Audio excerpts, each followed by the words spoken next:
Lama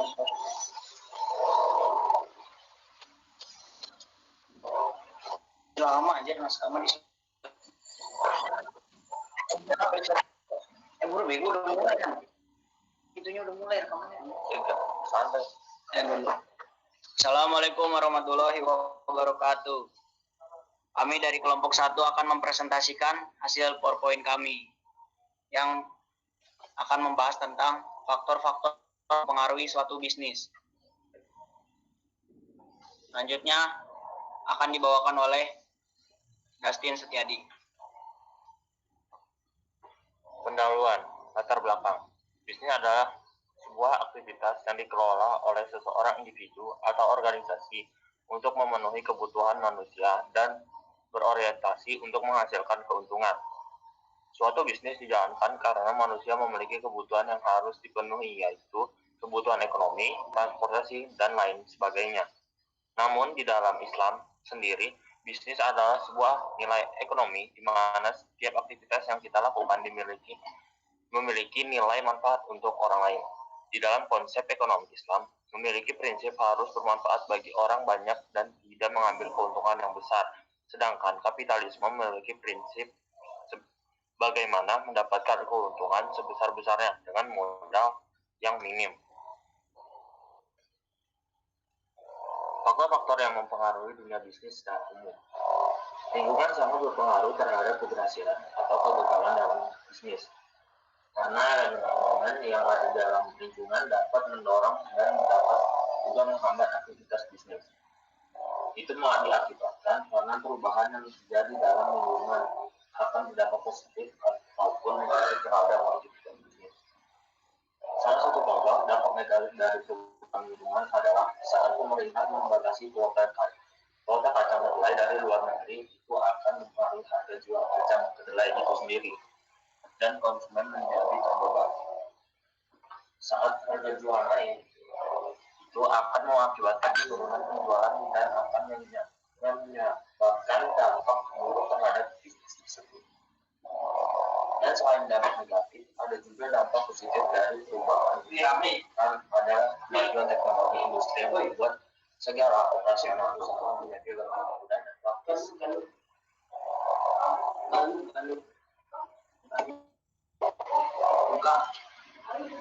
Dasar isi yang akan dijelaskan yaitu ada yang pertama adalah konsep bisnis, kedua adalah lingkungan eksternal, sistem ekonomi, keempat adalah faktor produksi, kelima adalah indikator ekonomi, dan keenam adalah contoh kasus.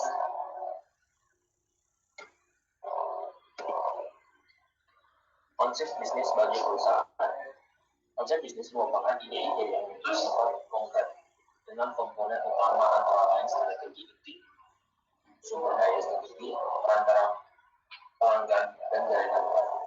Ini dilakukan untuk mewujudkan suatu usaha dan merujuk pada nilai-nilai, tujuan, serta pencapaian target pasar. Sementara fungsinya sendiri sebagai pedoman dalam menyusun perencanaan kerja. Berdasarkan jenisnya, konsep usaha dibagi dalam beberapa kategori, di antaranya online to offline atau B2B, business to business atau B2B, business to customer, dan customer to customer, C2C. Konsep dasar bisnis ini perlu dipahami oleh pelaku usaha, terutama para pemula. Tujuannya tidak lain untuk mampu memprediksi peluang dan mengakibatkan mengembangkan bisnis.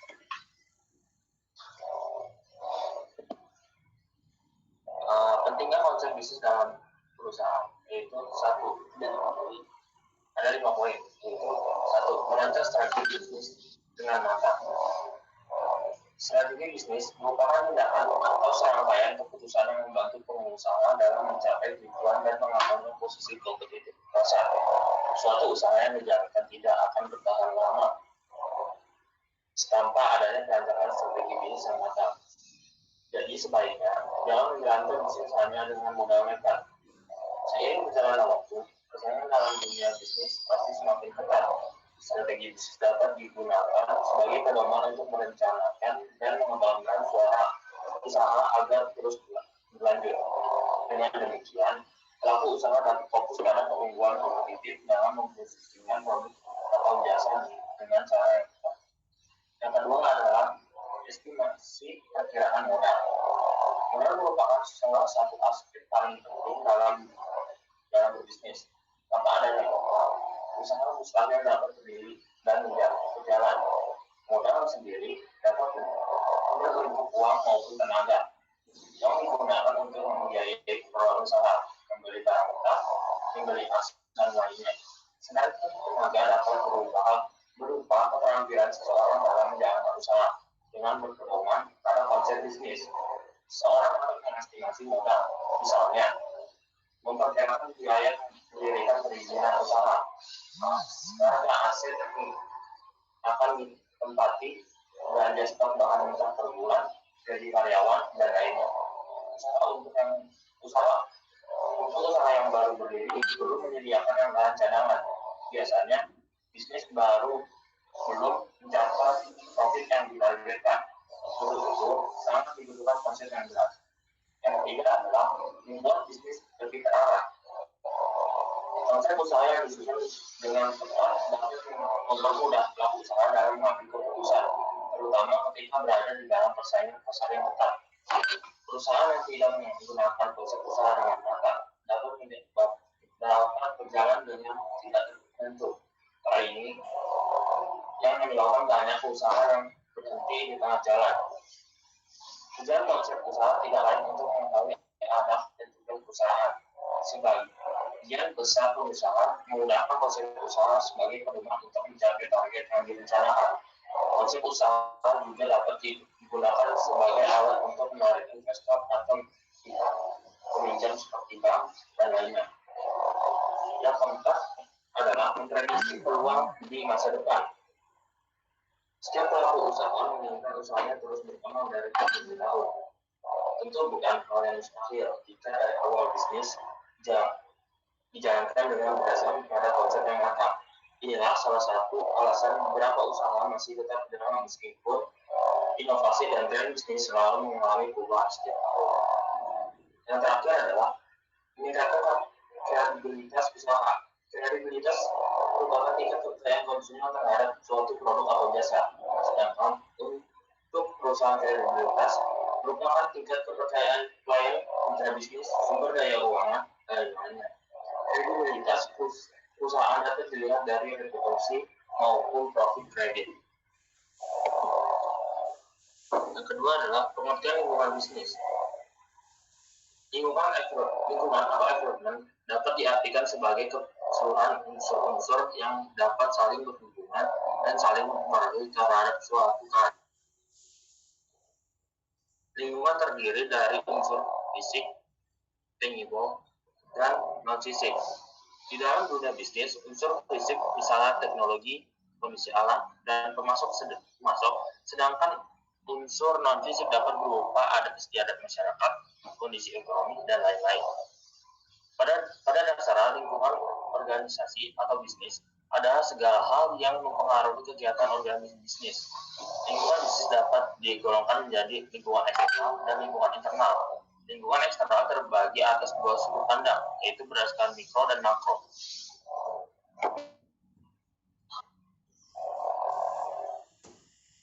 Jenis lingkungan bisnis itu ada lingkungan internal yang mencakup berbagai faktor di bawah tadi, dan kedua adalah lingkungan eksternal yang mewakili berbagai faktor di luar dari perusahaan.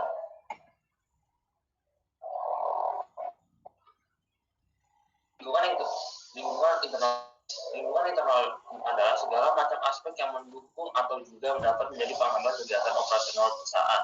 Lingkungan ini dapat digunakan untuk menentukan kekuatan atau strength perusahaan dan juga mengetahui kelemahan atau weakness dari suatu perusahaan. Yaitu pertama adalah tenaga kerja atau man. Tenaga kerja adalah manusia yang menggunakan tenaga dan kemampuan untuk mendapatkan balasan berupa pendapatan, baik berupa uang maupun bentuk hasil kepada perusahaan atau organisasi. Yang kedua adalah money atau modal.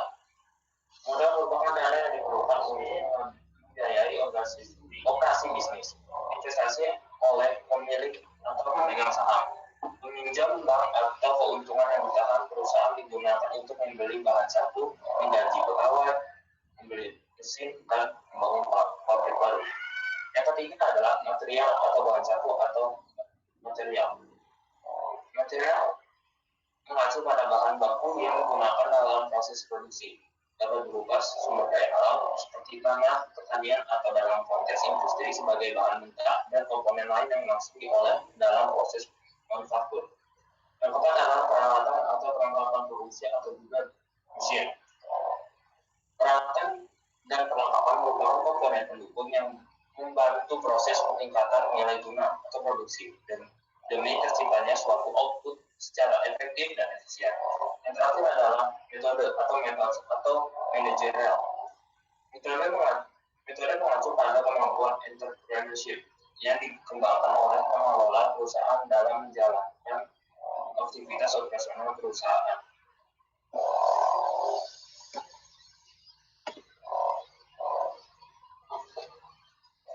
Lingkungan usaha bisnis yang makro yaitu pelanggan atau customer. Lingkungan yaitu masyarakat umum atau rumah tangga yang berfungsi untuk mengurusi output atau barang dan jasa yang dihasilkan oleh perusahaan, organisasi bisnis, lembaga pemerintah maupun organisasi non-profit lainnya. Yang kedua adalah pemasok. Adalah pihak yang menyediakan pokok-pokok produksi atau pasokan yang dibutuhkan perusahaan untuk memproduksi produk atau jasa. Contoh dari pasokan adalah bahan baku material, peralatan, input, keuangan, dan tenaga kerja. Yang ketiga adalah perantara, yaitu suatu pihak yang berperan sebagai penyalur dari hasil produksi agar sampai kepada para pelanggan. Keempat adalah pesaing, yaitu organisasi yang tertentu menawarkan barang dan jasa yang sama atau serupa kepada customer atau prospek yang sama. Kelima adalah kreditor, yaitu kelompok yang kepentingan tertentu yang memperoleh kegiatan organisasi dalam hal keuangan atau finansial. Contoh, institusi keuangan atau bank, ataupun individu yang memberikan pinjaman dana. Keenam, pemerintah, yaitu badan yang atau perwakilan yang membuat peraturan perekonomian dalam tingkat lokal, daerah, atau pusat sebagai penegak hukum yang berlaku serta peraturan yang berpengaruh terhadap kegiatan organisasi. Yang terakhir, itu organisasi yang menjualkan aspirasi para anggotanya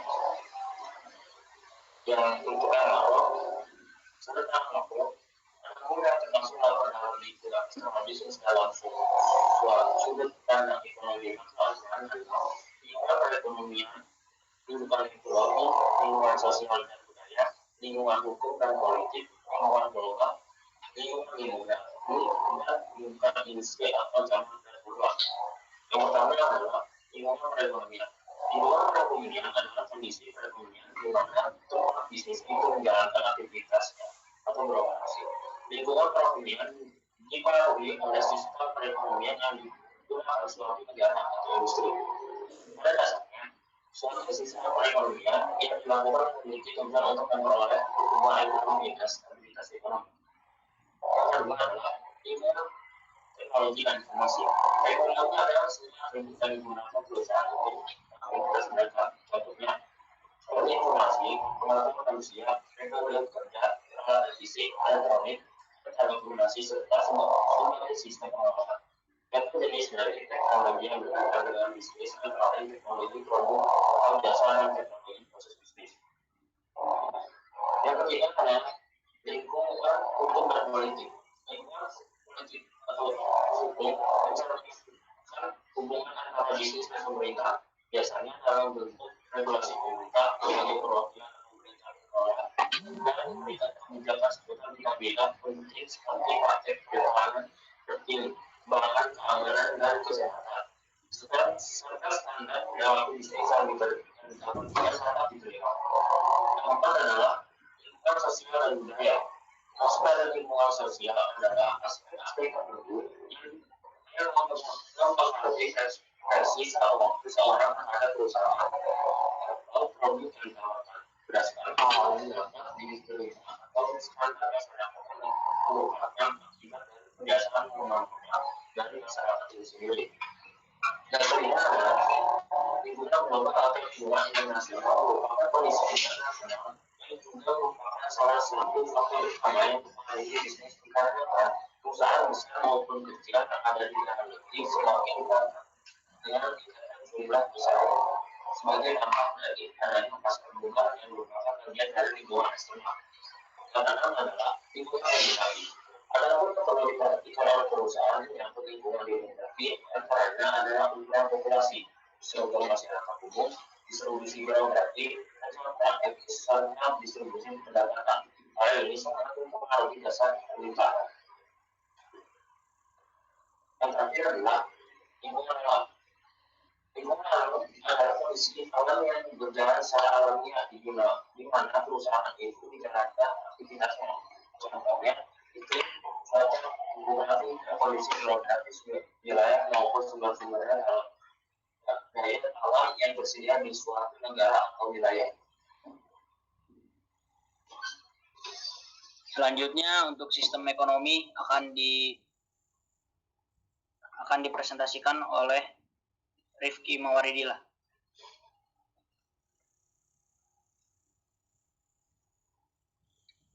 Sistem ekonomi, definisi menurut MC Exkin, sistem ekonomi adalah seperangkat mekanisme dan institusi untuk menjawab pertanyaan apa, bagaimana, dan untuk siapa barang dan jasa diproduksi. What, how, and for whom. Definisi serupa juga dijabarkan secara lebih detail oleh Tuan Gilarso. Beliau mendefinisikan sistem ekonomi sebagai keseluruhan tata cara, aturan, dan kebiasaan-kebiasaan yang umum diterima dalam masyarakat yang mengatur dan mengordinasikan perilaku warga masyarakat atau konsumen, produsen, pemerintah, bank, dan sebagainya dalam menjalankan kegiatan ekonomi atau produksi, konsumsi, perdagangan, investasi, dan sebagainya. Dengan sedemikian rupa sehingga menjadi kesatuan yang teratur, dinamis, dan terhindar dari kekacauan.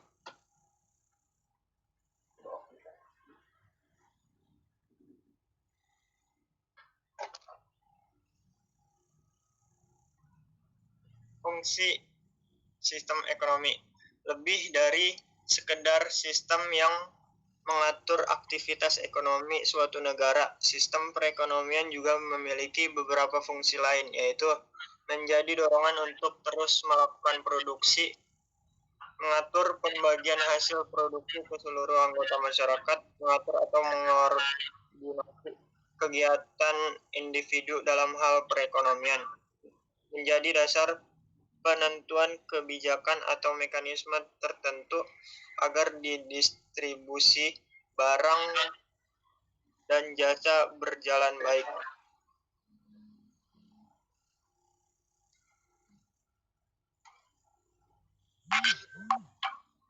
Macam-macam sistem ekonomi. Pada dasarnya, sistem perekonomian masih terbagi lagi menjadi beberapa jenis. Anda bisa melihat penjelasan macam sistem perekonomian di bawah ini.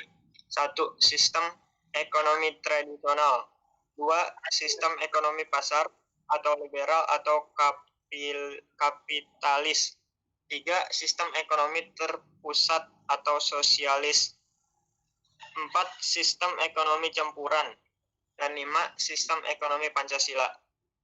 Sistem ekonomi tradisional, sesuai namanya, sistem ekonomi tradisional biasanya terdapat pada kehidupan masyarakat yang masih cenderung tradisional atau kuno. mereka memproduksi barang-barang sendiri demi memenuhi kebutuhan hidup. Karena masih tradisional, mereka pun menggunakan cara-cara yang sederhana. Tidak ada upaya untuk memperoleh sesuatu yang baru, sebab mereka beranggapan bahwa yang dimiliki sudah cukup. Ciri-ciri sistem perekonomian tradisional adalah teknologi rendah, produktivitas rendah, belum punya motivasi untuk mengembangkan harta yang dimiliki, dan sulit berubah karena kecenderungan penolakan. 2. Sistem ekonomi pasar liberal atau kapitalis. Dalam menjawab permasalahan ekonomi bersifat mendasar, sistem ekonomi pasar mengedepankan jumlah permintaan dan penawaran dalam pasar. Disebut juga sebagai sistem perekonomian liberal karena adanya kebebasan bagi masyarakat untuk melakukan kegiatan ekonomi. Tak hanya itu, dalam sistem ekonomi pasar, kepemilikan modal juga berperan cukup besar, sehingga sering pula disebut sebagai sistem perekonomian kapitalis. Idealnya, jika seseorang punya modal yang besar, ia punya peluang yang besar pula untuk bertahan di kegiatan perekonomian. 3. Sistem ekonomi terpusat atau sosialis. Karl Marx, pencetus gagasan ini, menerapkan sistem perekonomian di mana pemerintahlah yang memegang kontrol dalam menentukan faktor produksi. Jadi, jenis dan jumlah barang yang akan diproduksi ditentukan oleh pemerintah. Alat-alat produksi pun dikuasai pula oleh negara, begitu pula pembagian market dan jenisnya.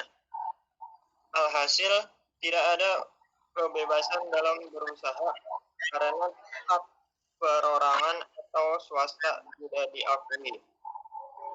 4. Sistem ekonomi campuran. Sistem ekonomi campuran adalah jenis sistem perekonomian satu. Ini merupakan campuran dari sistem ekonomi pasar dan terpusat. Alhasil, pemerintah dan swasta memiliki peran dengan proporsi yang sama. Cukup banyak negara yang menerapkan sistem perekonomian campuran, tetapi proporsi penerapan masing-masing sistemnya tidak selalu sama. Meski begitu, biasanya pada sistem perekonomian campuran ada pembagian usaha milik badan negara dan swasta. Pemerintah memiliki kekuasaan penuh terhadap SDA.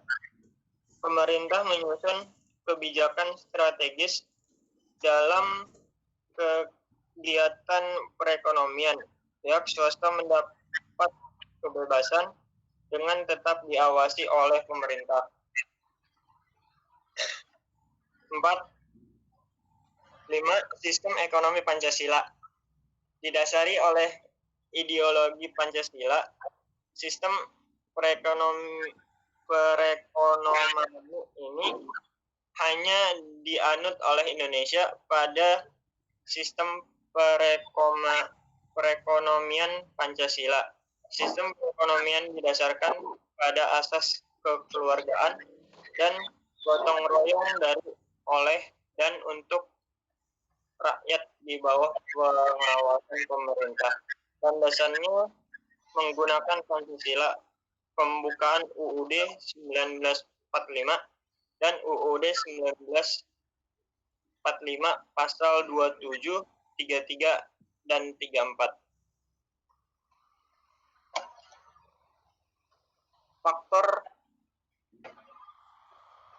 Faktor-faktor yang mempengaruhi sistem ekonomi. Beberapa negara mungkin menerapkan jenis sistem perekonomian yang sama, namun tingkat kesuksesannya tetap saja berbeda. Hal ini disebabkan oleh faktor-faktor yang memang dapat memengaruhi sistem perekonomian. Beberapa di antaranya bisa Anda lihat berikut ini. 1. Sumber daya alam atau SDA. 2. Sumber daya manusia atau SDM. 3. Ilmu pengetahuan dan teknologi. 4. Sosial budaya. 5. Sistem pemerintahan. 6. Kondisi politik.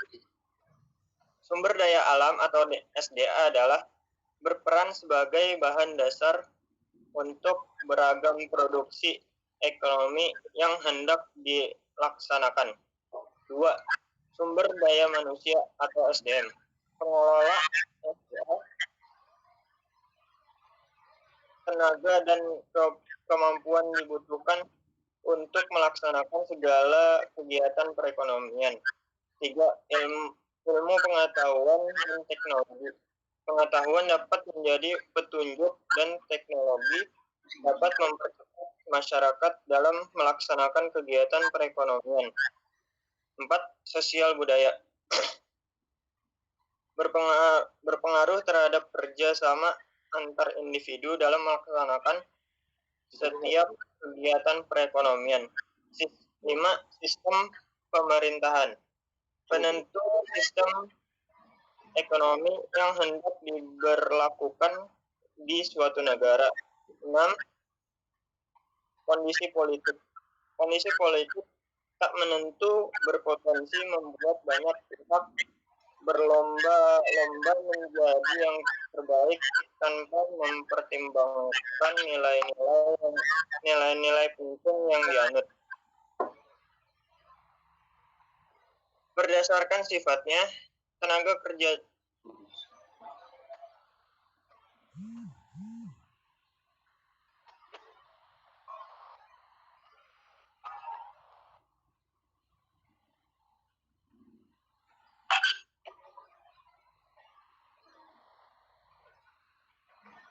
Rifki, lanjut. untuk selanjutnya, macam-macam faktor produksi akan dipresentasikan oleh Azmi. Untuk Azmi, silakan. Faktor produksi. Macam-macam faktor produksi. Faktor produksi adalah segala sesuatu, barang atau jasa yang dapat digunakan untuk menciptakan atau menambah nilai guna dari barang dan jasa. Pengertian sederhananya adalah segala sesuatu yang dibutuhkan agar kegiatan produksi dapat berjalan dengan lancar. Gitu.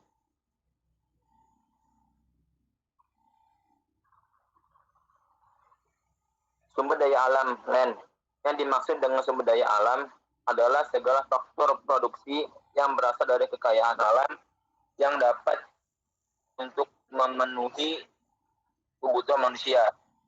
Sumber daya alam meliputi udara, tanah, air, sinar matahari, hewan, tumbuhan, bahan tambang, dan lainnya.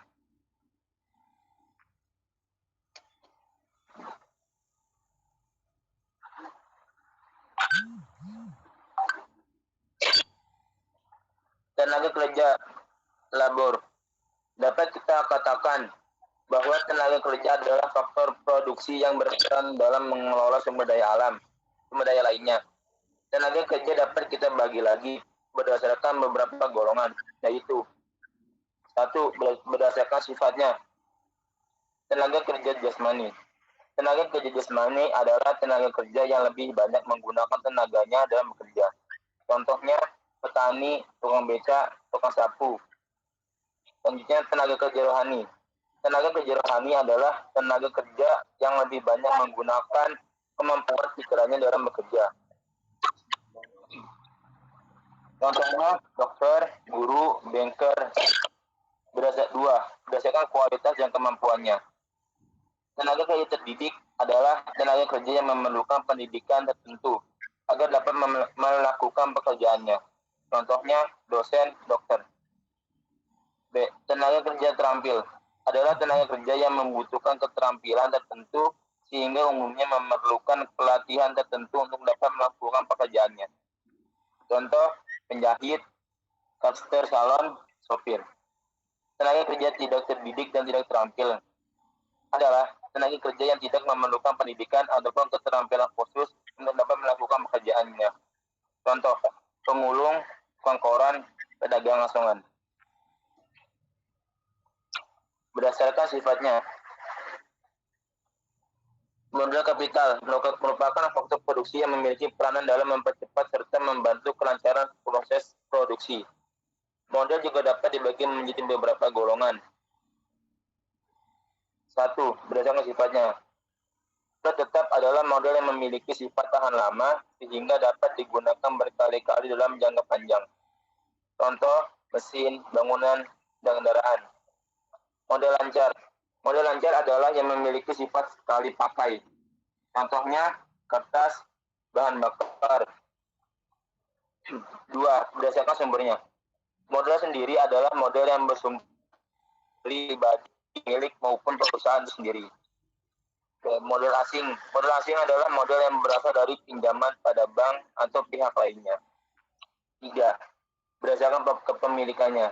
Modal individu adalah modal yang bersumber dan dimiliki oleh individu dan hasilnya dapat dikategorikan sebagai penghasilan bagi pemilik modal tersebut.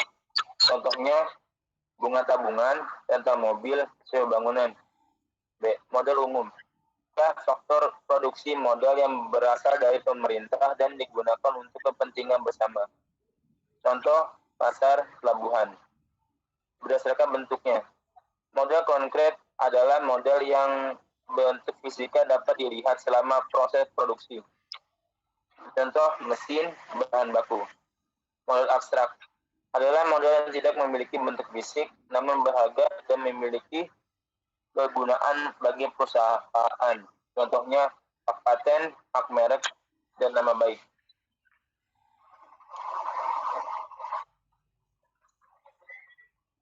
D. Kewirausahaan entrepreneurship adalah keahlian dan keterampilan yang dimiliki oleh seseorang dalam mengkoordinasi faktor-faktor produksi sedemikian rupa sehingga memperoleh hasil yang diharapkan. Hal pokok yang harus dilakukan oleh seorang pengusaha terangkum dalam proses sebagai berikut. 1. Perencanaan. 2. Penggerakan. 3. Pengorganisasian. 4. Pengawasan. Selanjutnya, membahas indikator ekonomi yang akan dipresentasikan oleh ekonomi sendiri.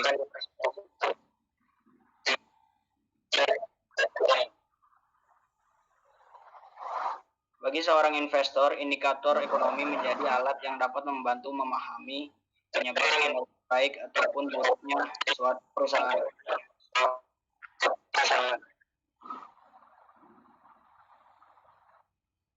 Azmi, udah di on mic semua ya?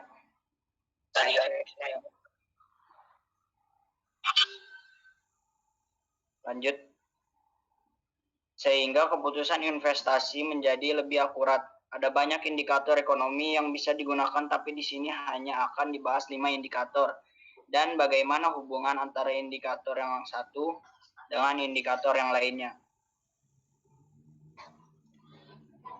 Kita mulai dari indikator ekonomi yang dalam 2 tahun belakangan ini membuat para pelaku pasar harap-harap cemas, yaitu neraca perdagangan. Dikutip dari bps.co.id, neraca perdagangan adalah selisih antara nilai ekspor dan impor suatu negara pada periode tertentu. Neraca perdagangan disebut dengan defisit jika impor lebih besar daripada ekspor. Sebaliknya, disebut surplus jika ekspor lebih besar daripada impor. Kalau kita lihat dari data berikut ini dalam 2 tahun belakangan ini, neraca perdagangan di Indonesia lebih sering mengalami defisit dibandingkan surplus. Apa hal ini menjadi sentimen buruk bagi IHSG Salah satu dampaknya adalah pada indikator ekonomi lainnya, yaitu nilai tukar mata uang rupiah dan berujung pada melambatnya pertumbuhan ekonomi. Kurs atau nilai tukar mata uang pada dasarnya mencerminkan harga mata uang tersebut, sehingga fluktuasinya dipengaruhi oleh supply dan demand, atau permintaan dan penawaran mata uang itu sendiri. Defisit neraca perdagangan menyebabkan nilai tukar rupiah melemah karena lebih banyak yang menjual rupiah untuk penyebaran dalam mata uang asing yang dinominasi oleh USD. Ada beberapa dampak yang ditimbulkan oleh pelemahan rupiah, misalnya utang-utang dalam mata uang USD akan membengkak dan harga barang konsumsi akan naik, yang jika terus berlangsung kita sebut dengan inflasi. Inflasi ini juga merupakan indikator ekonomi yang penting dikutip dari bi.co.id. Inflasi adalah kenaikan harga secara umum dan terus-menerus dalam jangka waktu tertentu. Ada dua sumber inflasi, yaitu dari sisi supply atau penawaran barang, di mana kenaikan harga bahan baku menjadi penyebab kenaikan harga barang. Contohnya, jika harga kedelai naik, maka produsen tempe akan meningkatkan harga jualnya untuk menghindari kerugian. Inflasi juga dapat terdiri dari sisi demand atau permintaan. Contohnya, jika konsumsi tempe di Indonesia meningkat tanpa disertai dengan kenaikan produksi, maka tempe akan menjadi barang langka, sehingga memicu kenaikan harga tempe tersebut. Namun inflasi tidak selalu berefek buruk. Inflasi yang rendah dan stabil diperlukan untuk pertumbuhan ekonomi jangka panjang yang berkelanjutan. Untuk menjaga kestabilan inflasi dan mata uang rupiah, Bank Indonesia memiliki instrumen suku bunga acuan yang bernama BI 7 Days Reverse Repo Rate. Jika inflasi semakin tinggi dan acuan dari sisi demand, naiknya suku dapat mendorong masyarakat untuk menyimpan dalam deposito atau sejenisnya, karena suku bunga yang menarik sehingga konsumsi akan berkurang dan inflasi dapat dikendalikan. Dengan suku bunga yang tinggi, investor asing juga tertarik untuk berinvestasi di instrumen Indonesia karena imbal hasilnya menarik, sehingga investor asing akan beramai-ramai membeli rupiah sehingga menguat kembali dan harga bahan baku impor menurun, serta ujung-ujungnya akan menekan inflasi dari sisi supply. Namun ternyata suku bunga tinggi yang terus-menerus tidak baik untuk pertumbuhan ekonomi, karena berpengaruh ke indikator ekonomi selanjutnya, yaitu PDB atau Produk Domestik Bruto. PDB adalah jumlah nilai barang dan jasa akhir yang dihasilkan oleh seluruh unit ekonomi di suatu negara dalam suatu periode tertentu. Suku bunga tinggi akan menekan konsumsi sehingga para pembisnis yang melakukan produksi akan mengurangi produksinya. Hal ini akan menyebabkan pertumbuhan PDB melambat atau malah menurun. Kalau sudah begini, pasti perusahaan TBK pun akan mengalami hal yang sama. Penjualan menurun, keuntungan menurun, sehingga kinerja sahamnya pun buruk. Sebaliknya, jika inflasi dapat dikendalikan, kurs stabil, maka BI bisa menurunkan suku bunga kembali. Ketika suku bunga acuan turun, bunga deposito atau sejenisnya akan menurun. Masyarakat akan terdorong kembali untuk menggunakan dananya, entah itu untuk konsumsi atau untuk membuat usaha. Ketika konsumsi meningkat, perusahaan dapat meningkatkan produksinya. Biasanya kredit untuk keperluan ekspansi juga lebih murah, sehingga kinerja perusahaan akan meningkat dan kinerja sahamnya pun akan membaik. Peningkatan ekonomi ini pada skala nasional akan tercermin pada pertumbuhan PDB. Selanjutnya kita membahas contoh kasus. Faktor kerja usaha wirausaha wanita, suatu studi pada industri pangan rumahan dari jurnal Bayu Sumantri, Ana Varianti, Retna Winandi, Departemen Agribisnis, Fakultas Ekonomi dan Manajemen, Institut Pertanian Bogor. Masalah yang dihadapi oleh wirausaha wanita adalah sebagian besar kinerja usaha yang dijalankan oleh wirausaha wanita di Bogor tidak mengalami kemajuan. Dari hasil pengamatan di lapangan, banyak faktor-faktor yang mempengaruhi mengapa kinerja usaha wirausaha wanita di Bogor seringkali tidak kemajuan. Di antaranya adalah pendidikan dan pelatihan yang kurang, tidak mau mengambil resiko, baik dalam hal membuat produk baru, luas pasar, dan tidak adanya kebijakan dorong pemerintah untuk meningkatkan kerja usaha dan juga wirausaha wanita berbasis agribisnis dalam lingkup nasional. Inilah merupakan faktor-faktor yang berpengaruh terhadap kinerja wirausaha wanita yang ada di Bogor. Yaitu karakteristik personal terdiri dari pendidikan, pelatihan, usia, pengalaman bisnis, asal etnis, latar belakang keluarga. Kemudian kewirausahaan yang terbagi menjadi 3, yaitu motivasi, inovasi, resiko. Kemudian lingkungan internal yang terbagi menjadi 3, aspek pasar dan pemasaran, aspek keuangan, aspek teknis, produksi dan operasi. Kemudian lingkungan eksternal, aspek kebijakan pemerintah, aspek sosial budaya, dan aspek panel lembaga terkait. Kemudian kinerja usaha, pendapat, volume penjualan, wilayah pemasaran. Selanjutnya, saran dan simpulan. Saran. Perlunya peningkatan kapasitas pribadi wirausaha wanita, terutama pelatih, agar dapat meningkatkan kinerja usaha mereka. Yang kedua, perhatian dan bantuan dari pihak-pihak yang terkait seperti akses produksi, teknologi, dan pemasaran yang dilengkapi oleh penguatan sumber daya manusia diperlukan untuk meningkatkan kinerja usaha wirausaha wanita. Kesimpulannya, yang pertama, pada wirausaha wanita di industri pangan rumahan yang terdapat di Bogor, pendidikan, pelatihan, usia, asal etnis, dan latar belakang keluarga berhubungan nyata dengan pendapatan.